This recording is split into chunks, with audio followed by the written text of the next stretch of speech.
ಇವತ್ತು ಈ Sharadamba P U college ತಿಕೋಟಾದಲ್ಲಿ ಪೊಲೀಸ್ ಕಾನ್ಸ್ಟೇಬಲ್ದು ರಿಕ್ರೂಟ್ಮೆಂಟ್ ಎಕ್ಸಾಮ್ ಇತ್ತು. ಒಟ್ಟು ಜಿಲ್ಲೆಯಲ್ಲಿ 61 ಕೇಂದ್ರಗಳ ಪೈಕಿ ಇದು ಕೂಡ ಒಂದು ಕೇಂದ್ರವಾಗಿತ್ತು. ಬೆಳಗ್ಗೆ 9:15 ಅಲ್ಲಿ ಟೈಮಿಗೆ ಇಲ್ಲಿ ಬಂದು ಪ್ರಶ್ನೆ ಪತ್ರಿಕೆಗಳು ರೀಚ್ ಆಗಿದ್ದು, ತದನಂತರ ಇಲ್ಲಿ ಸೆಂಟರ್ ಸೂಪರ್ವೈಸರು SOP ಪ್ರಕಾರ ಆ ಪೇಪರ್ಸ್ಗಳನ್ನು ಕ್ವೆಶ್ಚನ್ ಪೇಪರ್ಸ್ಗಳನ್ನು ಪ್ರತಿಯೊಂದು ಕೊಠಡಿನಲ್ಲಿರುವಂಥ ವಿದ್ಯಾರ್ಥಿಗಳಿಗೂ ಕೂಡ ಅದನ್ನು ಕೊಟ್ಟು ಓಪನ್ ಮಾಡಿ ಫಸ್ಟ್ ಡಿಸ್ಟ್ರಿಬ್ಯೂಟ್ ಮಾಡಿದ್ದಾರೆ. ತದನಂತರ OMR ಶೀಟ್ಗಳು ಕೂಡ ಅದರ ಡಿಸ್ಟ್ರಿಬ್ಯೂಷನ್ ಆಗಿದೆ.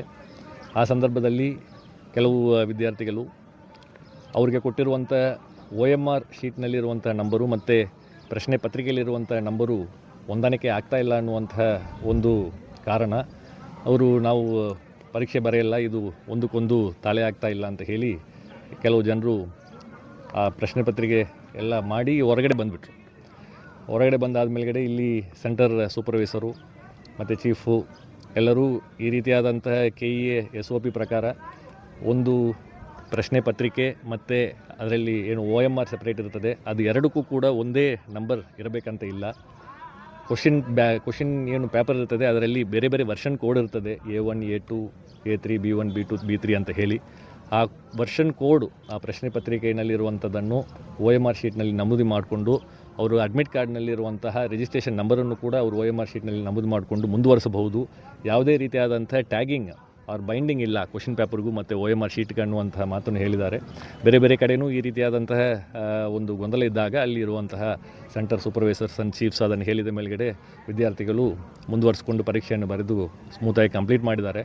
ಬಟ್ ಈ ಒಂದು ಕೇಂದ್ರದಲ್ಲಿ ಇಲ್ಲ, ನಾವು ಬರೆಯಲ್ಲ ಅಂತ ಹೇಳಿ ಕೆಲವು ವಿದ್ಯಾರ್ಥಿಗಳು ಸ್ಟಾರ್ಟಿಂಗ್ನಲ್ಲಿ ಹೊರಗೆ ಬಂದಿದ್ದರು. ಮತ್ತು ಅವರು ಇನ್ನೂ ಕೆಲವು ಜನರನ್ನು ಮತ್ತೆ ಇಲ್ಲ, ಇದನ್ನು ಕಂಪ್ಲೀಟು ನಾವು ಇದನ್ನು ಮಾಡ್ತೇವೆ, ಒಪ್ಪಲ್ಲ ಅಂತ ಹೇಳಿ ಬಂದು ಕ್ಯಾಂಪಸ್ಸು ಹೊರಗಡೆ ಹೋಗ್ಬಿಟ್ರು. ಸೊ ಕ್ಯಾಂಪಸ್ಸು ಹೊರಗಡೆ ಹೋಗ್ಬಿಟ್ರು. ಆದಾಗ್ಯೂ ಇಲ್ಲಿ ಶಾಂತಿಯುತವಾಗಿ ಸುಮಾರು 117 ವಿದ್ಯಾರ್ಥಿಗಳಿಗಿಂತ ಹೆಚ್ಚಿಗೆ ವಿದ್ಯಾರ್ಥಿಗಳು ಆ ಪರೀಕ್ಷೆಯನ್ನು ಬರೆಸ್ಕೊಂಡು ಬಂದಿದ್ದಾರೆ. ಮತ್ತು ಇವರು ಹೊರಗೆ ಹೋಗಿರುವಂಥ ವಿದ್ಯಾರ್ಥಿಗಳು ಮತ್ತು ಇಲ್ಲಿ ಪೊಲೀಸ್ ಸಿಬ್ಬಂದಿಗಳು ಅವರು ಮತ್ತೆ ನಾವು ಒಳಗಡೆ ನಮಗೆ ಅಲೋ ಮಾಡಬೇಕಂತ ಹೇಳಿ ಒಂದು ಅಲ್ಲಿ ಗಲಾಟೆ ಆದಾಗ ಇಲ್ಲಿ ಇಲ್ಲಿ ಪ್ರಿಮೈಸಸ್ ಬಿಟ್ಟು ಹೊರಗಡೆ ಹೋಗಿದ್ದ ನಂತರ ಮತ್ತೆ ಒಳಗಡೆ ಬಂದರೆ ಅದು integrity of the examination process violate ಆಗ್ತದೆ. ಎಕ್ಸಾಮ್ SOPನಲ್ಲಿ ಆ ರೀತಿ ಮಾಡಲಿಕ್ಕೆ ಅವಕಾಶ ಇಲ್ಲ. ಮತ್ತು ಅದು ಪ್ರಾಪರ್ಟಿ ಆಫ್ ದಿ KEA ಆಗ್ತದೆ. ಈಗ ಅಡ್ಮಿಟ್ ಕಾರ್ಡ್ನಲ್ಲೇ ಒನ್ ಆಫ್ ದಿ ಇನ್ಸ್ಟ್ರಕ್ಷನ್ಸ್ ತುಂಬ ಕ್ಲಿಯರ್ ಆಗಿದೆ. ಜನರಲ್ ಇನ್ಸ್ಟ್ರಕ್ಷನ್ಸ್ ಅಂತ ಇಲ್ಲ, ಪ್ರತಿಯೊಂದು ಅಡ್ಮಿಟ್ ಕಾರ್ಡ್ನಲ್ಲೂ ಕೂಡ ಇನ್ಸ್ಟ್ರಕ್ಷನ್ಸ್ ಇದೆ. ಯಾವುದೇ ಒಂದು ಕ್ವಶನ್ ಪೇಪರು ಬೇಗ ಮುಕ್ತಾಯ ಆದರೂ ಕೂಡ ಕೆಲವು ಜನರೆಲ್ಲ ಒಂದು ಅರ್ಧ ತಾಸಿನಲ್ಲಿ ಮುಗಿಸ್ತಾರೆ, ಕೆಲವು ಜನರು ಒಂದು ತಾಸಿನಲ್ಲಿ ಮುಗಿಸ್ತಾರೆ. ಆದಾಗ್ಯೂ ಕೂಡ ಲಾಸ್ಟ್ ಬೆಲ್ ಆಗೋ ತನಕ ಅವರು ಸೆಂಟರ್ನಲ್ಲೇ ಕುಳಿತು ಅದನ್ನು ಅವರು ನಮ್ಮ ಸೆಂಟರ್ ಸೂಪರ್ವೈಸರ್ಸ್ ಆ್ಯಂಡ್ ಇನ್ವಿಜಿಲೇಟರ್ಸ್ಗೆ ಒಪ್ಪಿಸ್ಬಿಟ್ಟು ಹೋಗಬೇಕು ಅನ್ನುವಂತಹ ಒಂದು ಸೂಚನೆ ಅದರಲ್ಲಿ ಇದೆ.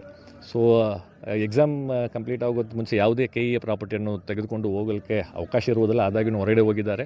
ಹೊರಗಡೆ ಹೋಗಿ ಮತ್ತೆ ಇಲ್ಲಿ ಎಕ್ಸಾಮ್ ಬರಿತಾ ಇರುವಂಥ ಕ್ಯಾಂಡಿಡೇಟ್ಸ್ಗಳಿಗೆ ಅವರು ಪ್ರಾಬ್ಲಮ್ ಕ್ರಿಯೇಟ್ ಮಾಡುವಂಥ ರೀತಿಯಲ್ಲಿ ಮತ್ತೆ ನಾವು ಒಳಗಡೆ ಬರ್ತೇವೆ ಅಂತ ಹೇಳಿ ಸ್ವಲ್ಪ ಗೇಟನ್ನೆಲ್ಲ ಪುಷ್ ಮಾಡಿ ಗಲಾಟೆ ಆಗುವಂಥ ಸಂದರ್ಭದಲ್ಲಿ ಪೊಲೀಸ್ ವಿತ್ ಮಿನಿಮಲ್ ಫೋರ್ಸ್ ಅದನ್ನು ಹ್ಯಾಂಡಲ್ ಮಾಡಿದ್ದಾರೆ. ಸೊ ಅದಾದ ನಂತರ ಎಕ್ಸಾಮ್ ಪ್ರಾಸೆಸ್ಸು ಅವ್ರಿಗೇನು ಈ ಒಂದು ಕಮೋಷನ್ನಿಂದ ಅವರಿಗೆ ಟೈಮ್ ಡಿಲೇ ಆಗಿದೆ, ಆ ಟೈಮನ್ನು ಕೂಡ KEA ವತಿಯಿಂದ ಒದಗಿಸಿಕೊಟ್ಟಿದ್ದಾರೆ. ಅದರ ಪ್ರಕಾರ ಇಲ್ಲಿ ಎಕ್ಸಾಮ್ ಬರೀತಾ ಇರುವಂಥ ಕ್ಯಾಂಡಿಡೇಟ್ಸು ಎಕ್ಸಾಮ್ ಪ್ರಾಸೆಸ್ಸನ್ನು ಸಂಪೂರ್ಣಗೊಳಿಸಿ ಆ OMR ಶೀಟ್ಗಳನ್ನು SOP ಪ್ರಕಾರ ಹೀಗೆ ಸೆಂಟರ್ ಚೀಫ್ ಆ್ಯಂಡ್ ಇನ್ವಿಜಿಲೇಟರ್ಗೆ ಕೊಟ್ಟಿದ್ದಾರೆ. ಅದು ಆನ್ವರ್ಡ್ ಪ್ರೋಗ್ರೆಸ್ಸು ಮುಂದೆ KEAಗೆ ಅದನ್ನು ಕಳಿಸ್ಕೊಡುವಂಥದ್ದು ಏನು ಪ್ರಾಸೆಸ್ ಇದೆ ಅದು ನಡೀತದೆ. Sir, OMR sheet question